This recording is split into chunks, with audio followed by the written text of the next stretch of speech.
Hello and welcome to Whiteland Restorations. And the story of the M54 engine. It continues. If you don't know, go back and check out. I bought a Clubsport. It was supposed to be good. It's the only car I've ever bought that wasn't a project. And yet here I'm we standing are behind a fully rebuilt M54. And doesn't it look good? Look at this. It's almost ready to go back in the car. Yes. Lewis has done an awful lot of work. It has a few bits ready to go back on and we're going to get it in, but we're going to go through everything that we've done. Yeah, so we're starting at the end. We're starting at the end.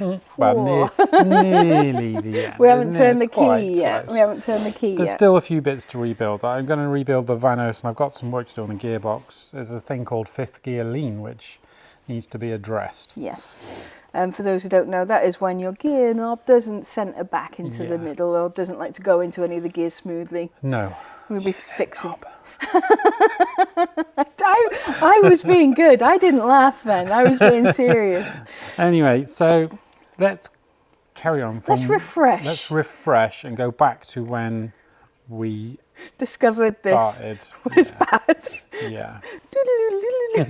This is where it gets interesting. Oh. Can you see where it's been steam cleaned up here? Yeah. That would be water. You can see the coolant dried up. Yeah. There, and it's washed the carbon off. Steam cleaned the top of the piston. Right, I am well deep into this now. It looks like it was full of rad weld. I'll show you some of that evidence in a second, but I've had Owain and Moses here today helping me out. They've taken the air intake off whilst I've been pulling the vanos apart. We've had to cut the exhaust free because it was all corroded attached. But yeah, we're getting there. Next move is to unbolt the head and get it off. After the unbolting of the head, I can't believe how much schmutz we found in the engine. It was... Now, there was some debate on M54s. They do have a bit of damp that comes up to the top. And you do get a bit of mayo if you do short journeys. You don't let it heat up properly. And you don't let it heat up. It does. They do develop a little bit of mayo, and it's completely normal for them. And I've been called out a few times saying, "No, completely normal for." Don't need to pull the head off that. Yeah, they didn't know about the amount of rad weld I found in the bottom of the radiator. Must be completely full of it. I don't know. Every honestly. Single pipe was lined. Every single waterway was lined with this baked-on stuff. It had basically been nursed enough and the evidence hidden enough that you wouldn't have known. Unfortunately for us, we got it at the end of the rad weld's lifespan. We had it a week on the road, I think. A week on the road. Anyway, so we found all the gunk, we pulled the head, and we actually found evidence of the head. We did find gasket blowing through. The gasket had gone. It had gone between the layers of the multi-steel, I think. So thank goodness we did do that, and then we decided to send the head off to go and get skimmed, which happened so fast. Yeah. The guys down in Carmarthen, wow, Hargreaves Engineering. If you need anything doing, if you're local to this area, if you're not even local, send it to them. Yeah. But they are the guys. They did it for us super fast. Pressure tested.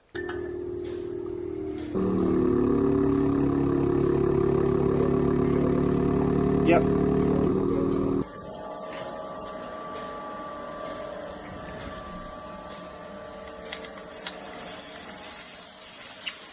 And skimmed.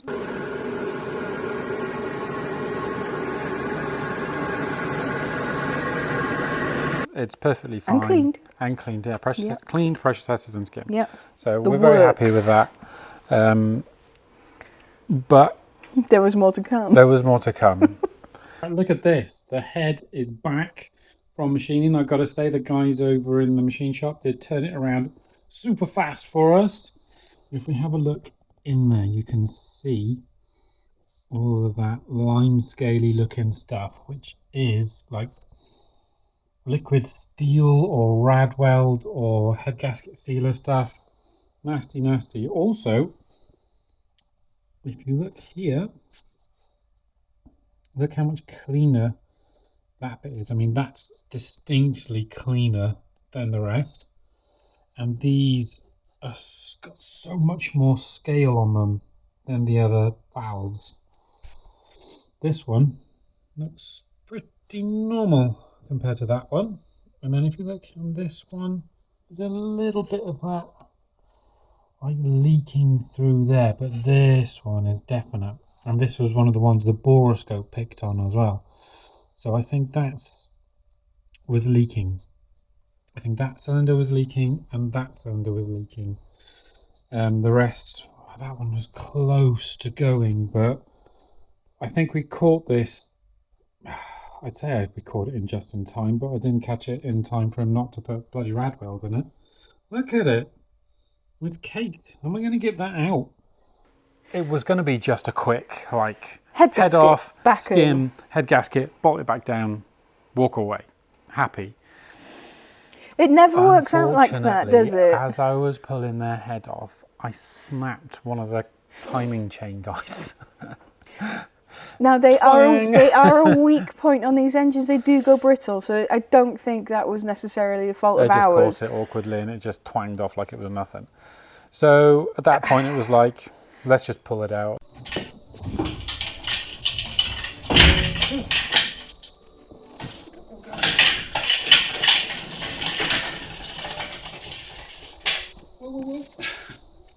Right.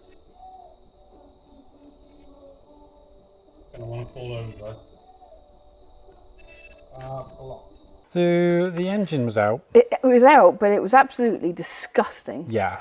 Oh God, it was covered in crud. The typical BMW oil river. The oil river was present. It was down every side. Everything was covered. It was caked. It looked like it'd been dragged through a dirt puddle. Yeah. So I was using Mr. Muscle oven cleaner, which is, you need to do that outside really. It's quite strong. Very fumey. It is very fumey. It does quite a good job.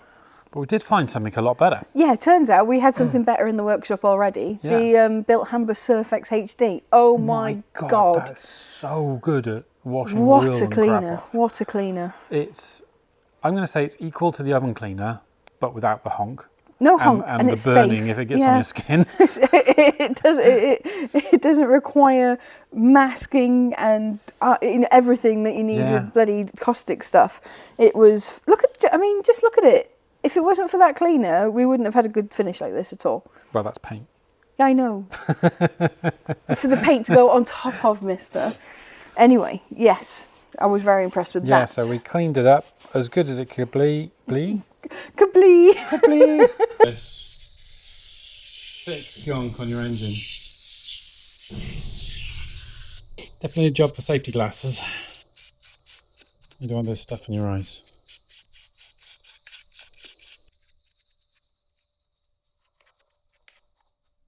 The headwork went really well, didn't it? Yeah, so the valves were all lapped in, cleaned. I actually used the bead blaster to clean the valves with the with glass beads at a very low pressure. I mean, it took off all that carbon deposits so lightly you could still see the laser engraving on the valves. It just sort of just gently took it off, but faster than anything else I've ever tried. Gentle and quick, so that was good. Quick, that was great. And then they lapped in beautifully. No issues there.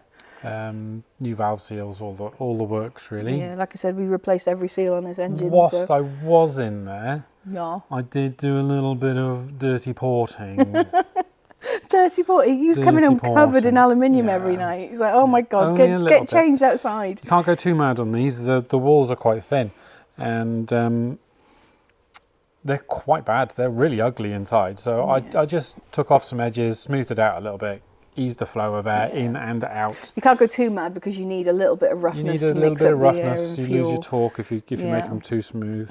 But it's going to be very interesting to see what the difference is when we take this for a drive. It's going to be a huge difference because the plugs came out white, which would mean it's under fueling.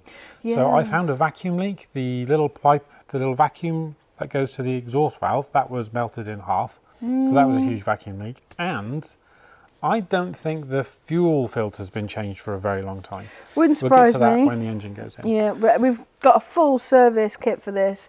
We've got many flushes. We've got lots of stuff. It'll be very happy.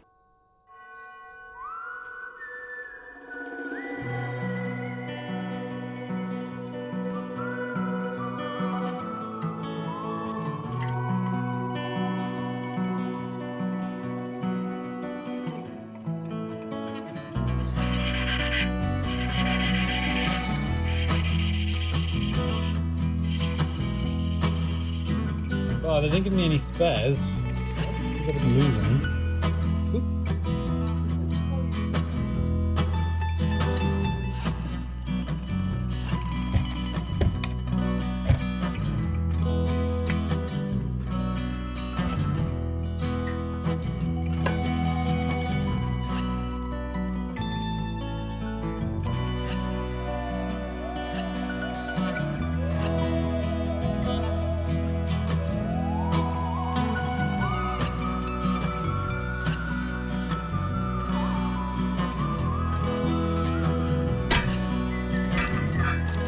The head all rebuilt, all the valves are in, all the cams are in and locked into the correct positioning with the marks you can't see yet in there just about. There's 2 dots in there, see them?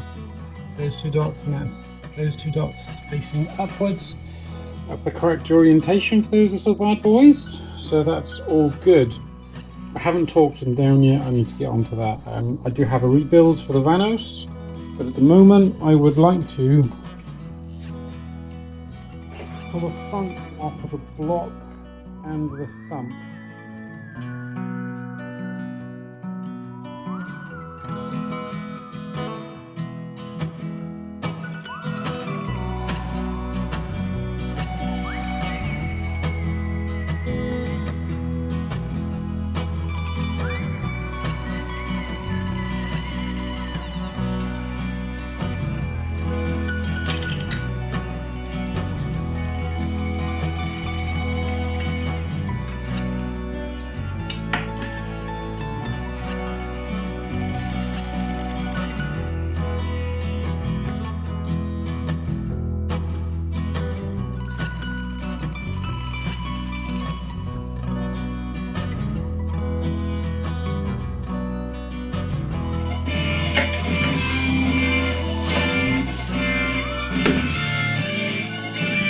It's quite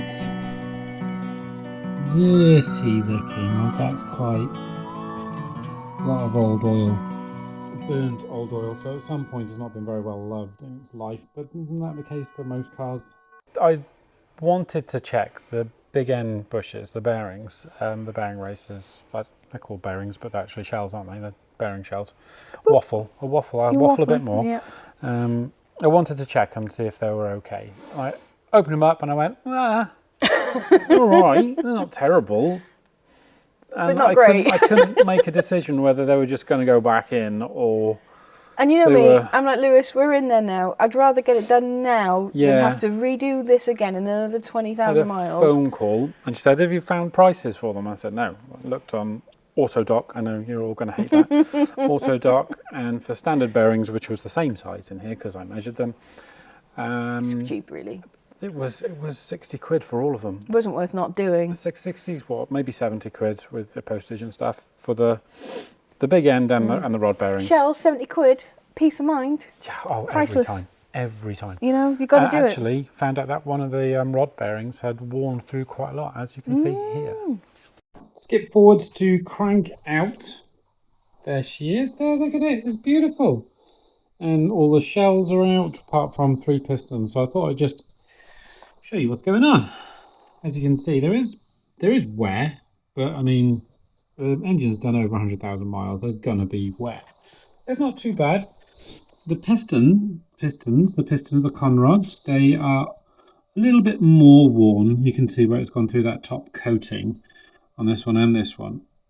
And on this one, it's worn through to whatever underneath that is. Is that like a bronze or a brass coating? Let's have a look at the opposite side. So that's this one here.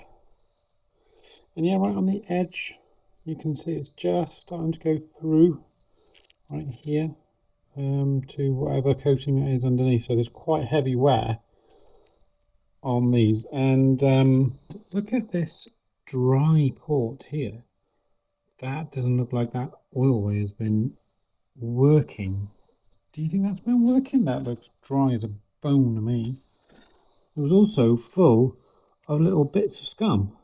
Can you see those bits? Now that's going to be worth investigating to see if there's some kind of blockage in that path there, down this little hole. There it is there, down there. There's got to be some kind of blockage, so we're getting air jet down there.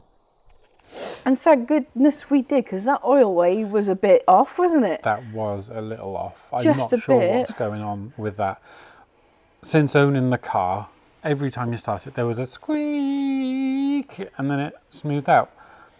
I put that down to a bearing, like a belt bearing. An ancillary Auxiliary tensioner or bearing, something, because yeah. that's what they usually are. I don't know whether it was that. I don't know whether that was dry from birth or... Yeah. Because there was no staining. No None staining at all. at all. So weird, yet no hard wear from no oil. So whether the oil got in there some other way, maybe, don't know. Suspiciously clean. Suspiciously clean. Maybe some of my cleaning got down into there and washed it out. I don't know, but it was weird. It was weird. But you also checked all the passageways, they're all clear, so...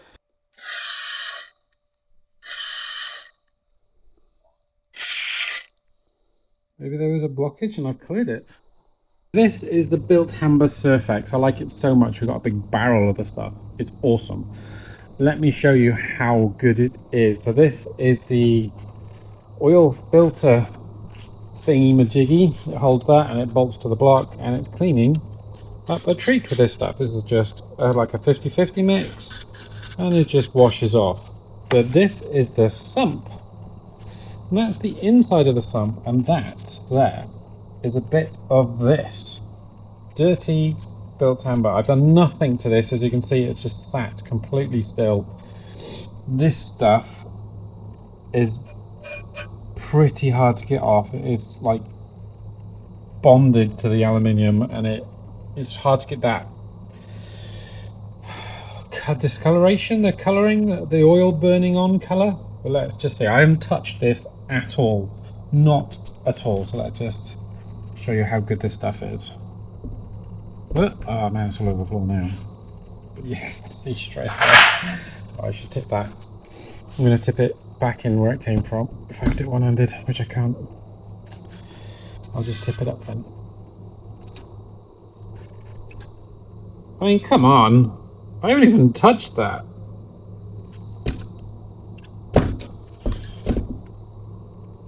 Look at it, it's just washing away. Let's get a bit more. I'm not going to touch it with a brush, but I'll just put a bit more goo in there just to wash away the excess. Ooh, it's moving. Sorry, this is terribly filmed.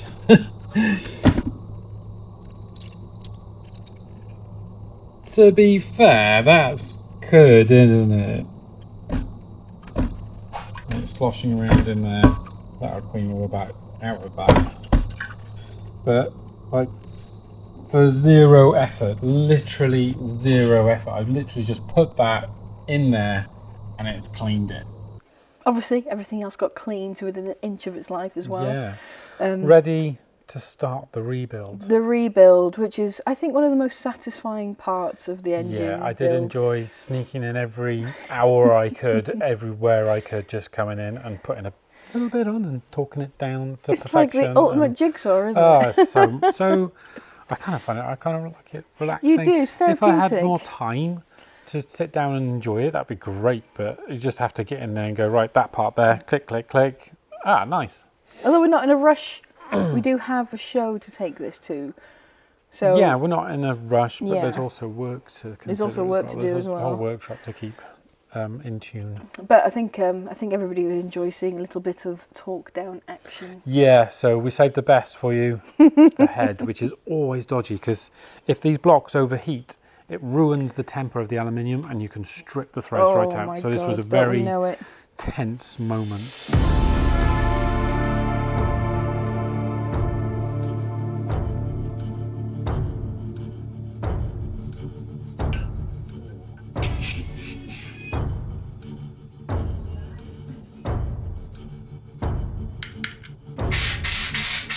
So we're going to carefully place this down. Oh, you're heavy. You're heavy.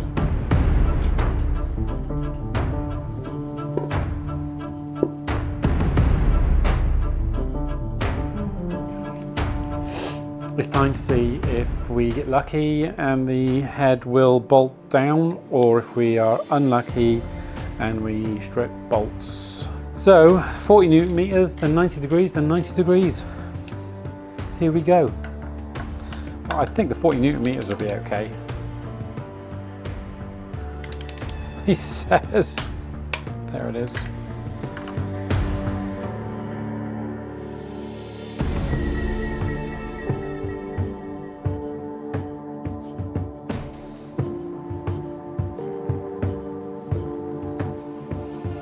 No, it's further than 70 degrees, isn't it? 90 degrees. Anyway, that's one down.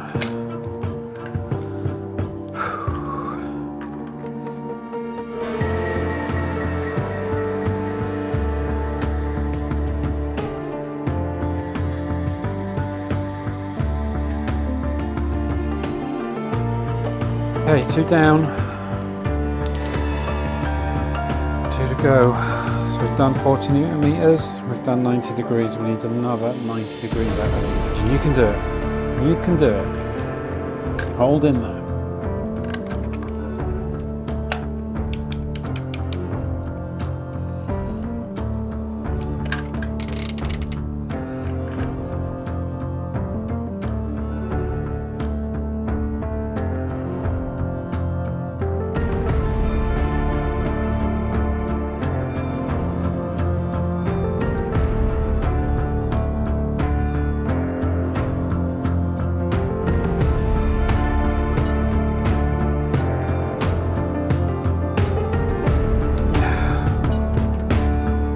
Last one, 14. Woohoo!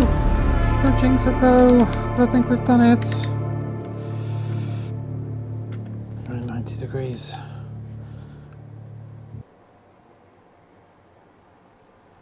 There we go. Torqued down, we made it. Oh my god. I think I need a cup of tea. Yeah. Oh, well done, engine. Good engine. Let's just scribble that off of there. In a show of victory. So here we have it. The engine is 90% rebuilt. I'm so happy with how it's looking. Yeah, it looks a business. It looks so nice. And with all the peace of mind of the chains and the bearings and stuff, this is going to be so sweet for so long. Well, you could almost wind the mileage back to 0, couldn't you? Technically, it's a reset, isn't it? It's a reset for the engine. And I'm going to enjoy resetting the rest of the car. Yes, it's going to be so good. We've got some plans for the interior, a couple of tech upgrades, seat restoration, bit of paintwork to be done on it. But Lewis, you have got to do the Vanos on this. There's going to be a video on that. Yeah, so we've got another video on this coming. A Vanos rebuild, and like I said, the detent pins on the gearbox need to be dealt with. So that's the plan. And then hopefully, if we get internet back in the shed properly, we'll be doing a live engine installation in the workshop and the first turn. Turn of the key. It's going to be like we did with the E30 rebuild, all day live. Come and check in on us. You know, we'll have people coming in for visits and food and assistance and things. We might make pizza. We might make pizza. We might make pizza. I've got a really good electric pizza oven. I've been so excited about that. So yeah, that'll be fun, won't it? A live engine install and a fire up. But it'll be one piece. It'll be, everything will be on it. Everything, gearbox will be on it. It'll just be ready to go in, plug it in, and yeah. So keep an eye on the socials for updates on that. We'll let you know with plenty of time. It'll most likely be a weekend. Yeah, it's not going to be anytime soon. No, when it's ready. When it's ready. I've got stuff to do in the engine bay. I might even do an episode on the repair I've got to do in the engine bay as well. So it's going to be fun. It's going to be fun. Right, guys, thanks for watching. Don't forget to hit that subscribe button, hit the bell so you don't miss out on anything that we release. And thank you very much for your support. Really appreciate it. We do. We couldn't do this stuff without you. No, and it makes it fun. It does. It does. Right, guys. Ciao. See you. Ciao. Right, before you go, guys, don't forget, you get a chance to win the ultimate impact set from Milwaukee. We're hosting it on our raffle page. The QR code is here. Or go and check out the link in the description. It's a fantastic prize. It is a fantastic prize. It is. I want the tools. You can't have it. I've told you many times. Bye.